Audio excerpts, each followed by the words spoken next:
Welcome to City Cinematheque, where the art and pleasure of the movies are the subject of serious discussion. I'm your host, Jerry Carlson, and I teach film studies at the City College of the City University of New York. Today it's our pleasure to begin a three-part series, Other Americas, an Introduction to Latin American Cinema. Today we're going to be screening the 1955 Mexican film, The Criminal Life of Archibaldo de la Cruz, directed by Luis Buñuel. This is one of those films that brings up a host of questions. Is this film popular cinema or is it art cinema? Is this a film that's really about a criminal or is this about a comedy and a man's fantasies? Is this a film that actually is about a misogynist or is it a critique of misogyny? We'll be talking about that and a set of other things after today's screening. It's a pleasure to welcome back to City Cinematheque Professor Kathleen Vernon of the State University of New York at Stony Brook, who will be joining us for our discussion. Now, enjoy the delicious, fetishistic pleasures of Luis Buñuel's The Criminal Life of Archibaldo de la Cruz. Welcome back to City Cinematheque. I hope you've relished some of the pleasures of Buñuel's Mexican cinema of the 1950s. This is a film that we're using to kick off a 3-week series about called Other Americas, an Introduction to Latin American Cinema. Coming up will be Leopoldo Torre Nielsen's Hand in the Trap as an example of art cinema from Latin America, and the following week we'll be seeing Fina Torres's Oriana, example of a film by a woman filmmaker taking on women's issues. But today, the subject is Buñuel and the context of Latin American filmmaking some 40 or 50 years ago. To help us with that subject is an old friend, City Cinematheque, Professor Kathleen Vernon from the State University of New York at Stony Brook. Kathleen is a well-known scholar of not only of the Spanish novel, but also of Hispanic cinemas. That includes an expertise in the cinema of Spain as well as Latin America. Welcome back to City Cinematheque, Katie. Thank you, Jerry. It's fun to be here. Great. Let's talk about the reason I emphasized Hispanic cinemas as opposed to just Latin American is the simple fact that Luis Buñuel is not, or was not more accurately, a Mexican. He was born and raised in Spain, though he found himself in Mexico and lived there for many years. So how fair is it to talk about Buñuel as a Latin American filmmaker? Well, it's a debated question. I mean, I myself could argue on both sides. On the side that, yes, he is a Latin American filmmaker, more than half of the films he made were made in Mexico. He made 20 films in Mexico between, the late 40s to the late 50s, or early 60s, I guess. So, I mean, of his production, most of it is made in Mexico. I mean, I think we'll talk about this a little more, but he really was, I think, arguably very integrated into the Mexican film industry. He worked with major well-known film technicians or artists like the cinematographer Gabriel Figueroa in several films. He worked with a roster of well-known Mexican stars from the period, Maria Felix, Katie Jurado, Miroslava, who appears in this film, Pedro Armendáriz, Arturo de Córdoba, and many more. So, I mean, in that sense, he was making Mexican films in Mexico primarily for a Mexican audience.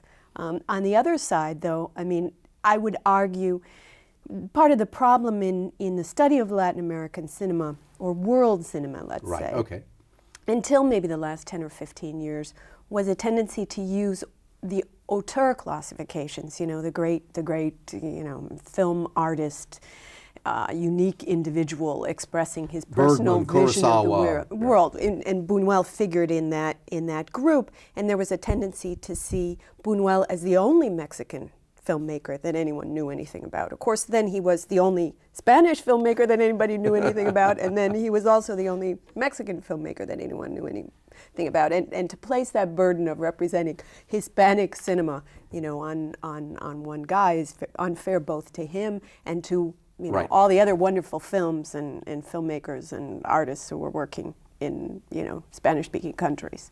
So Okay, well, let's talk about this particular epoch in which he was doing this a large volume of work in Mexico. Because let me preface that question just by saying that one of the features of Latin American film history as a whole is that there are really only 3 or 4 countries, arguably, that have had a steady flow of production. And actually 3 of those are Spanish-speaking: Argentina, Mexico, and arguably Cuba. And of course the 4th is the great Portuguese-speaking country, Brazil. Having said that those are the countries that have had the closest thing to an industrialized film industry. It's in contrast to the United States, in which we can really go back to the teens, and there's an absolute continuity. Now, there's different configurations of how the studios work, etc., but there's 85 years in which there's been a flow of product, and it's been constant, okay, in some way. That's not the case in these countries. So what is in that, how shall I put it, uneven history, what is the 40s and the 50s in Mexico, and how does Buñuel figure into that? Well, the 40s and 50s in Mexican cinema are known as the Golden Age. I mean, it was a period, as that name suggests, of high-quality films and numerically strong, sustained production, and a major industrial infrastructure that permitted this to happen.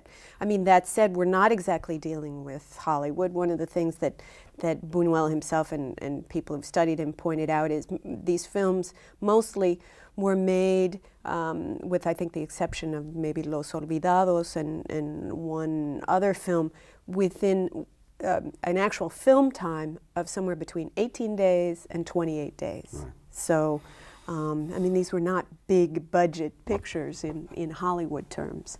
But, I mean, I think they're films that, not only Buñuel's films, which were rescued from the flames of, a supposedly kind of underdeveloped Latin American cinema, but many of the films from this era in Mexico, are artistically, worthwhile and fascinating films.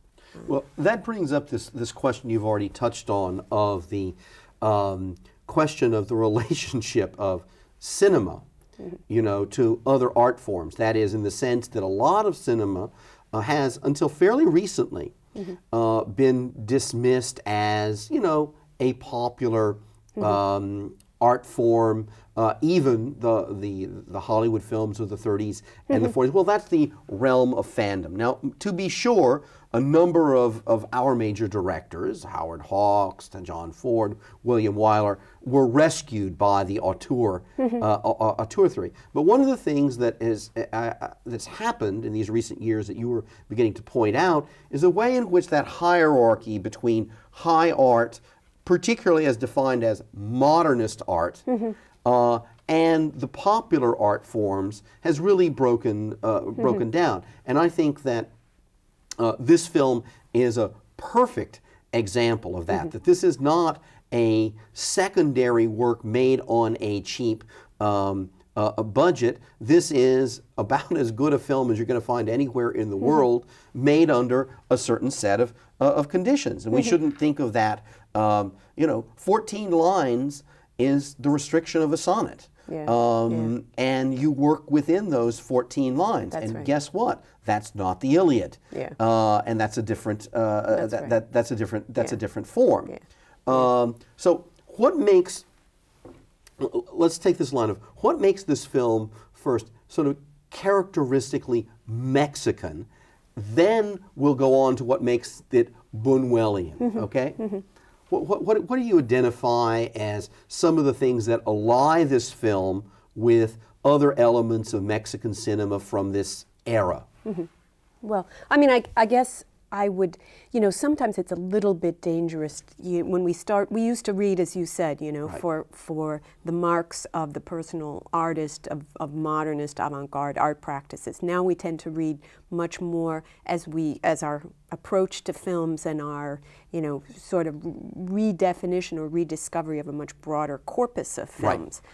We've looked for, sort of national cinema marks of identity. And I mean, I guess I would point mainly to the personnel in the film. Yeah. I would point to a certain extent to the types in the film. The Mexican, a lot of the Mexican films of the period, I mean, there were other genres. Mexican Revolution films was a big genre, but melodrama was probably the primary genre. Right. Which of course is not something particular to Mexico, although I think maybe one could argue there's a Mexican or a Hispanic melodramatic genre that is different from the Anglo-American one. Right. I mean, all you have to do is turn on a telenovela, you know, and you will see that there's a particularly Latin brand maybe of melodrama. Or listen to some boleros. Yeah. Or listen to a mariachi a band about unrequited love or tragic melodramatic events. So there is a particular sensibility that seems to. Yeah. I think the society that's reflected in the film is recognizably Mexican. I mean, the Mexican Revolution makes its appearance in the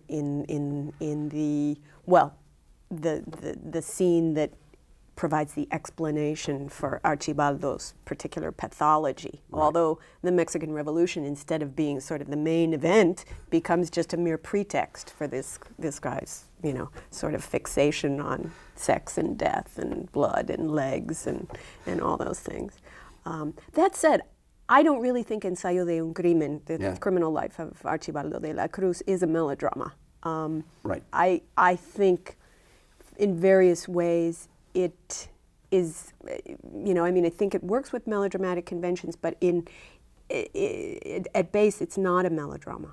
The sort of world of moral absolutes, where the good guys and the bad guys are very clear, sin and virtue are very clear, the sort of double standard that situates men and women in very different roles in society. I think, in fact, you have too many characters who incarnate both elements. I mean, Archie himself, you know, as he tells Carlotta, I'm either going to be a great sinner or a great saint, you know, and it's up to you to save me. And I mean, she who is the character who's most connected, for example, to religion, is also shown to be the most hypocritical character because she's carrying on an extramarital affair.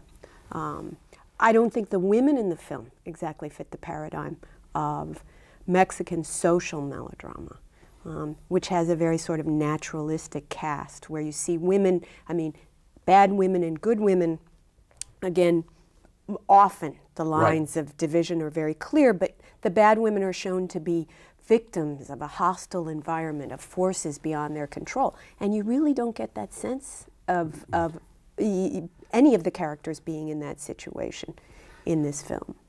One of the things that strikes me as well about it is the structural manipulation of the conventions, so that not only do we have this sort of multifaceted quality to characters who are supposed to be sort of univocal or have simply one value attached to them, but also we have this peculiar feature of the film in the way in which we are being given the events. I mean, at the very beginning of the film, the narration of the beginning of the obsession is given to us. We have voiceover narration, we get it, and then we find out that this is Archibaldo telling it to a nun nurse. Then after her unfortunate demise in that elevator shaft, he then sets himself up to give his confession again. That is, we have two confessional settings. But if I can be, you know, the old-fashioned literary critic, Archibaldo is a person driven by his fantasies, and the line between what he has imagined, even in what he's imagining, is not always so clear. So he is himself a unreliable narrator. I mean, and the judge at the end is someone who more or less recognizes that I'm not, you know, all I can do is sort out that you haven't committed any crime. Now, beyond that, I can't quite sort out what is reality and what is fantasy on your part. So that whole structure tends to undermine the clarity that we have, who's telling the story and for what motives, tends to undermine the clear binary oppositions that structure the world of melodrama. Yeah. Even at the same time, he keeps evoking what you might call as the structuring principles or tropes of it. There's all of these triangles that are quite typical of melodrama, with the spurned lover and the unfaithful woman.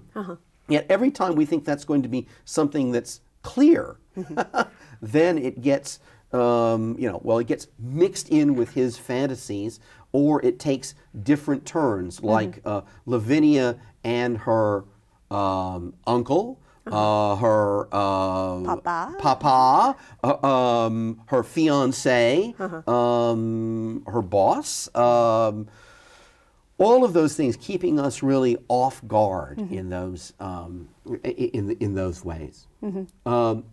Well, what about the Buñuel side of this? How if I turned this on and I was watching it, I think probably not after the first 5 minutes, because I could be drawn in to what looked like a traditional Mexican melodrama. But I think after 15 minutes, I would say, if this isn't Buñuel, this is Buñuelian. Right. Okay. Right. Now, what makes what is it that's characteristic of that? Well, I mean, I think, you were pointing out the complex narrative structure that would seem to situate it, outside a regular genre film.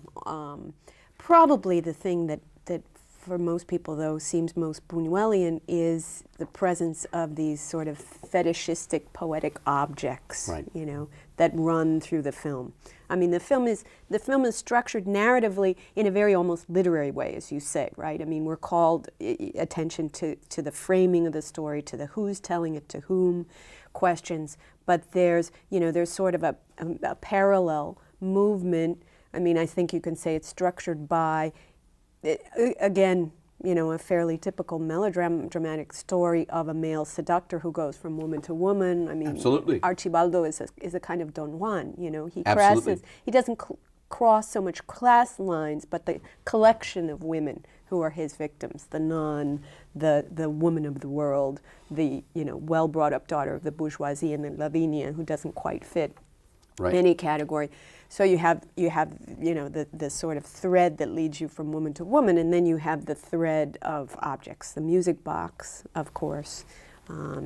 In this kind of, I mean, I've never thought of Buñuel as being an orthodox Freudian. He sets these kind of explanatory models there, as I don't know, as traps, as motors for the story, but. I mean, they are there, but they seem to take on other functions in the story. The fetishes of the feet fetishes, the leg fetishes, the phallic objects, the cane, the sort of womb-like pottery that he makes. I mean, I think his choice of profession seems to me a curious one. Indeed, and very much that of a dilettante. Yeah. But I mean, they function as, these objects function as fetishes, but they also have this kind of, I don't know, poetic lives of their own in the films. Oh, well. And razors. Oh, let's not forget razors. Please. Well, that sort of takes us in a direction which has to do not only with his interest in surrealism and the unconscious, but also one of the responses that Buñuel had to one of the other major traditions of Latin American literature of the first half and Latin American narrative arts. So one of those traditions is clearly melodrama, and a kind of romantic melodrama. But another one was very much an imitation of European and North American models of naturalism. That is, we've got to get the truth about this, and there's a way in which a detailed, externalized truth about social forces and even natural forces like the jungle, okay, can be captured. And if we go back to Buñuel's most famous Mexican film, but one we've chosen sort of not to screen here because of its fame, because it's which is Los Olvidados, the forgotten ones would be the translation.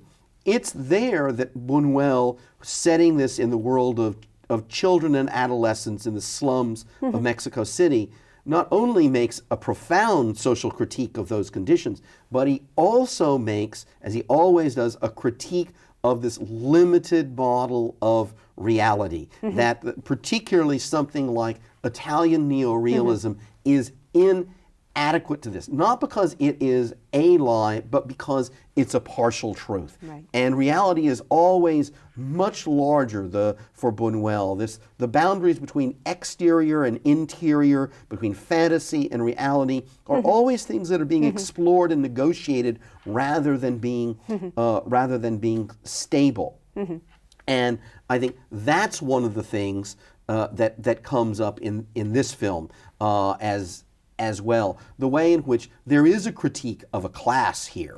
There's no question about it. But that critique can't be, kept inside the bounds of, say, a Marxist analysis or a progressive political analysis. No, he's very critical of social institutions, those that were powerful in most countries, certainly in Spain and Mexico, the church, the legal establishment, I guess we'd say, the law, the military.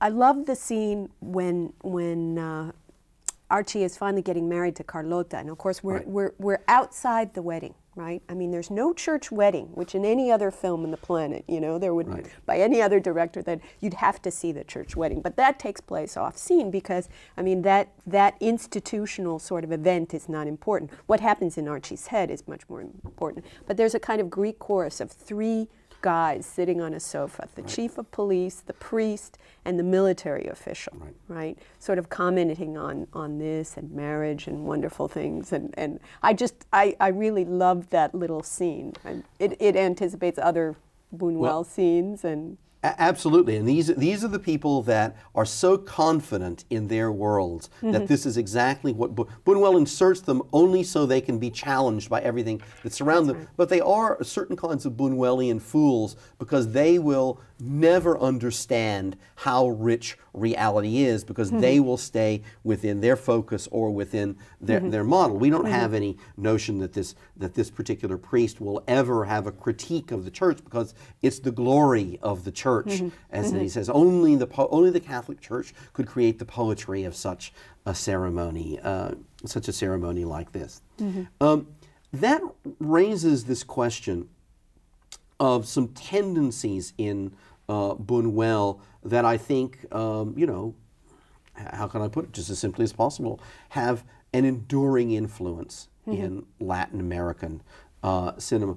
What do you think that Buñuel has given to Latin American cinema? Are there traces that we would still be finding today? What do you think about that, Katie?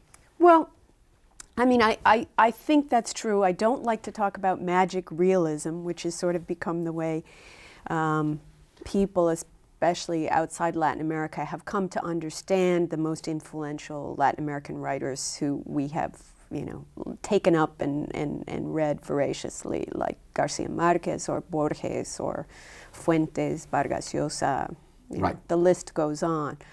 It seems clear that a lot of the Mexican most influential writers of the time recognize themselves in Buñuel. Fuentes writes about Buñuel, Paz writes about Buñuel. I mean, there was something, I think, that, that I won't say endorsement. I guess I would say, they find things that, fraternity. I mean, it speaks to their world and their reality and their worldview, and a kind of, skepticism about the real world, celebration of the world of imagination, whether because, that's the only place a person is truly free, and external conditions cannot entirely control that. a recognition maybe that's absent from a certain Anglo-American utilitarian pragmatic culture that says, you know, just like the judge at the end of the story, you know, I mean, what you think in your head is you know, you're free to do that. I mean, what counts is the actual crime, the physical evidence, right. And there isn't anything there, you know. Good. Now, one of the things, we just got a minute or so left, so I think there's one issue that we haven't really touched on, that is going to be a thread through the three films in this series, and that is the status. It's the gender question. It's the status of women in Latin American society. And clearly, in certain sense, this is a film about a guy whose fondest desire is to be a serial killer of women. How should we take that? I mean, I think that's one of the intriguing features of this film. Is this misogynist, or is this a critique of the misogyny of the culture? I think it sort of just tries to sidestep. I mean, I think it situates itself outside the kind of, you know, ideological, social, legal, you know, structures that place women and men in certain roles. Partly because all of these characters maybe belong to the same class. There aren't issues of you know, misery, hunger, poverty. It's not a family melodrama, for example. Right. I mean, you have a mother and daughter, but that's about it, and that's not the center. I think a character like Lavinia is really one of the most unconventional female characters in Mexican or Latin American cinema from this period. I mean, yeah, she has her sugar daddy, you know, but she also, you know, she's got her job with her gringuitos, and she, you know, she keeps Archie guessing and can never be pinned down. So I don't see it as a misogynistic film. And I would say, yeah, the character of Lavinia, in fact, could place it in the other camp entirely. Okay, okay.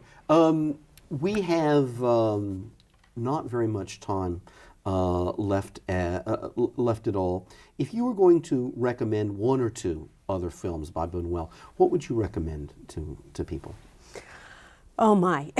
Keep it to three or four, and keep it in about 30 seconds. Just give us the titles of this. Yeah. It's very hard to say. I mean, I think I would recommend that people see An Andalusian Dog, which is his first film, a short film, a surrealist film that just is unclassifiable. I mean, Los Olvidados, if someone hasn't seen it, it certainly. Right. Some of these other lighter Mexican melodramas, and then maybe Viridiana, I would say. That's we're going to have to stop there. We'll stop with Viridiana. Okay, if you'd like more information about this series or about City Cinematheque, please drop us a line. Drop it to City Cinematheque, City University Television, 365 Fifth Avenue, main floor, New York, New York, 10016. Let me give you that information again. Drop us a line to City Cinematheque, City University Television, 365 Fifth Avenue, main floor, New York, New York, 10016. Katie, always a pleasure to have you here. Time flies, and we'll have to bring you back sometime to talk about other stuff, Hispanic one way or another, okay? Thanks, Jerry. I'd love to come back. Great. Thank you for joining us today, and I hope you tune in to City Cinematheque again. Bye-bye.